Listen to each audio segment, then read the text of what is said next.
What is it to be real with people? What is it to live as an open book? Because that's what these Christians have just done in my own life. And they've appeared as an open book and just completely open and honest about every aspect of their life. And I was still trying to lie to them and impress them and thinking that I was getting somewhere. But in all reality, I was breaking down barriers of trust. I was just breaking down, like, they couldn't trust me. They didn't know if I was telling the truth. They didn't know if I was, really genuine in that moment, or if it was just some facade to try to fit in.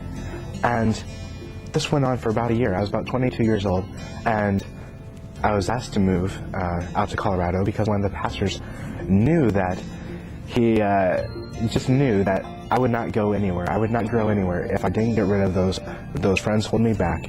I wouldn't grow anywhere. I wouldn't get away from alcoholism. I wouldn't get away from just the same old things that has held me back. And when I talk about freedom, are you living a free life? Are you totally free in every way? Are you free from drugs and alcohol? Are you free from peer pressure? Are you free of just being able to think as you should be thinking for yourself as an individual and not relying on what others think of you or want you to do? And those type of questions were asked of my own life. What am I doing? How am I living? What are my perceptions? And so going through that, of being asked to help start a church plant in Colorado, of not being a believer myself, of just creating like little sales pitches and things like that, being able to share the gospel but not really believing it myself, it made me really wonder, because I saw effective changes when I shared the gospel with people, and they were much different than what I was. They believed in this Jesus, that he died and was rose again, and that he is just so amazing. He is so sovereign, that he died for all of our sins, all of our transgressions. Everything that we have ever done wrong is forgiven. It is done with when we put our lives, when our trust in him. And that just blew me away, how others that I could share this story to would actually put their trust in that. And I didn't believe it myself. I didn't get it. Like, I just didn't understand it, and I was trying so hard to understand it, but I just wasn't there. I wasn't ready. And time again, I was just like, oh, I just want to be like these guys who actually get it. I want to have revelation. I want to understand what it is to know God in a personal way, and I just don't. But I want that so badly. And I was left feeling empty so many times at night.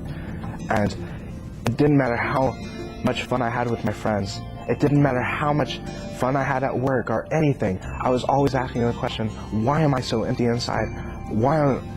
I'm so empty. I have nothing. I am nothing.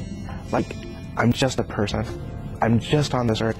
And I have really amazing friends, but I'm not like them. And I want to be like them, but it's way too difficult for me to put my whole trust into something that I can't see or can't even imagine. But these guys do it, and they have freedom in that, and they can dance around, they can jump around, their lives are stress-free. It seems like everything in their lives is perfect. And so that's what I was thinking. And I ended up moving out to Colorado and helping out with a church plant. 3 days after I got into Colorado, I was living with a family, and the father of the family asked me about my own life, and that he really wanted to get to know who I was, because this past year of hearing stories of my life, he felt like things wasn't adding up. And it hit me that he wants to know who I am, genuinely wants to know who I am, and build up a level of trust again, because I have lost all trust with all of my friends. And that night, they didn't know what to do with me. The pastor met with me, and the father of the family I just moved out to Colorado with, they didn't know what to do with me. And so I was left in a motel room. They put me up in a motel room for 2 nights. And they kind of dealt with me. And they said, you can either walk with God, or you can choose to walk away. But we can't have you lying to people anymore. It's no longer a choice of you doing whatever you want to do and pleasing people. It's about you walking with God and pleasing God and living a life according to his plan and his purpose, and not your own any longer. So if you want to do that, you can stay at this motel and just, get to know this God that you've been trying to figure out for so long. So that night at the motel room, I remembered so vividly of reading through the book of Job and looking through that first chapter, and talks about Job being blameless. Like, not even before that, Satan has to ask permission to do any type of harm in Job's life. And it blew me away that Satan had to ask permission to do any type of harm in Job's life. And so in that, Job has to ask, Job led a blameless life, sinless life, like he was perfect. And I just didn't get it. Like, how could he be perfect? Like, how is anybody perfect? What does that mean to be perfect? Because I've been on this earth. I've been wandering around for the past 22 years, and I know I'm not perfect. What does that mean? He had 10 kids. I was like, 10 kids? And you're perfect? What in the world? And it just blew me away. And I started reading the Bible, but actually like wanting to get something out of it, instead of just reading it as a bunch of stories and that this is a really cool book that people read. It's actually like living and active. Like the words actually like jump off the page, and it's so real, not only from the past but also to the present. And it actually matters for our future even, that these words are real and they're true. And I was looking through the book of Job, and I read through the whole book, and I was just so amazed that God has a plan for this man's life, but even the plans for the wise men that Job is encircled with that were just total fools. But he has a plan for those guys as well. And it just made me realize more and more that God has a plan for each person. That God has an actual plan for each person on the world, even from the past to the present to the future. And it was so amazing to me. And I was thinking, okay, so Job led the sinless life, but I am a sinner. So how in the world am I going to be able to walk with God? There's something I'm missing still. And I remember, I was sharing the gospel stories. I was sharing this good news. And I had this formulated sales pitch that I was giving out to people. And they were actually putting their trust in this. So I was like, I'm going to read through the Gospels. I'm going to read through the book of John and Mark, Luke, Matthew. And I was like, okay, I'm gonna read through this, and it's going to be incredible. And so I started reading the book of Matthew. And it just hit me like there was a price to pay for people's freedom. There was a price to pay for my freedom.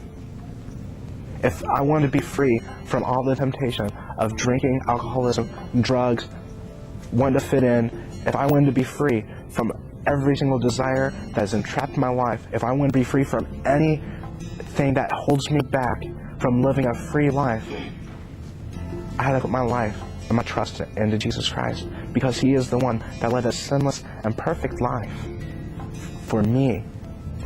He was crucified for me and for each of you guys. That Jesus Christ died for each of us. That His blood was shed to wipe our sins away. And it's so incredible to me. It was so amazing to me, and it still is so amazing to me that Jesus died for us so we could be free. And it's great to live here in America. It's great to have freedom in so many different ways, that people have paid a price for the freedoms that we have. But still, there's a bigger price that was paid, and it's the price of our freedom, of salvation, that we get to live for eternity, that we get to live with Jesus Christ in heaven, that we have a Father who loves us and cares about us, and that treats us better than our own earthly fathers, that we have a Father who takes care of our lives no matter what is going on. He is our giver. He is everything. He's totally our provider. He's our all in all, our everything. And He has given me so much, and I have so much to be thankful for, but He is the one that has made me free. And in Him we are truly free indeed. And I'm so blessed. I'm so thankful that God has done that in my own life. And that's why I asked you guys, do you know what freedom is? Do you remember when you were a kid and dancing around and laughing with your father and your mother and just dancing around? Do you remember what growing up was like? When there was no stress, when there was nothing to worry about, to contemplate. Do you remember those times? Because that's what living with Christ is like. And that's what He has done for us.